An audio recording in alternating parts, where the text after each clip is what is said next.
En fait, je pense que ce que nous, on recherche à travers Paris, c'est un petit peu aussi de trouver des endroits complètement improbables, complètement incroyables.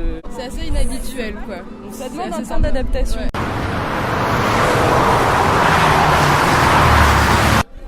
Je disais qu'il faut avoir un peu de poésie en soi pour investir un lieu comme ça et le rendre un peu magique, enfin le faire apprécier à d'autres, parce que c'est vrai que quand on traverse ça, on a juste envie de déguerpir a priori.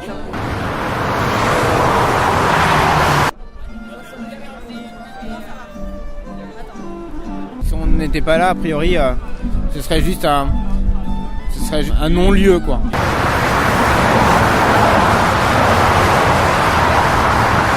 Ce qui est rigolo aussi, c'est que pendant qu'on se baladait, on discutait du fait qu'à Paris, il n'y avait que de l'herbe bien tondue et pas assez pour qu'on s'assoie.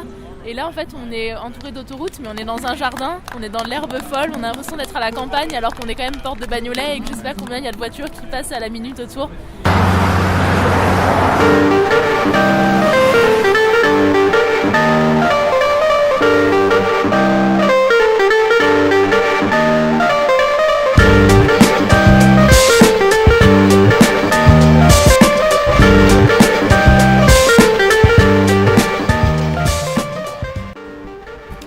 Réinvestir un délaissé urbain, voilà le défi que se sont donnés 8 étudiants passionnés par la ville et réunis par À travers Paris, une association de promenades urbaines, le 30 juin dernier, en choisissant comme cible l'échangeur de la porte de Bagnolet.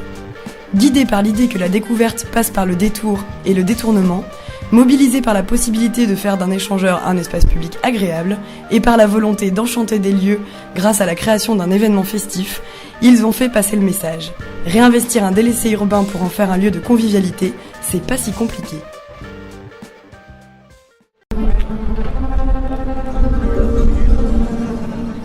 Je vois comme un magnifique théâtre. Il y a plein d'espaces de liberté comme ça dans Paris. On en a besoin de ça.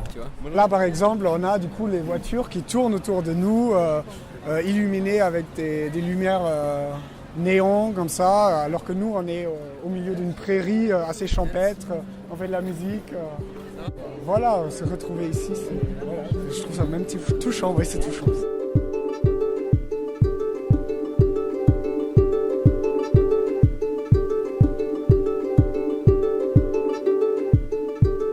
Le lieu est super fort, donc au final, on n'a pas l'impression de devoir vraiment danser. On sent le lieu et ça vient tout seul. En plus, c'était assez fort parce que normalement dans la ville, on n'a pas la terre. Et là, il y avait la terre, il y avait cette végétation sauvage et en même temps tout encerclé de béton et de néon. C'est un lieu qui fait un peu originel et en même temps presque de la science-fiction.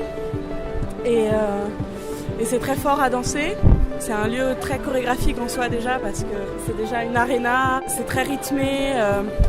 Il y a une vitesse avec les voitures qui passent.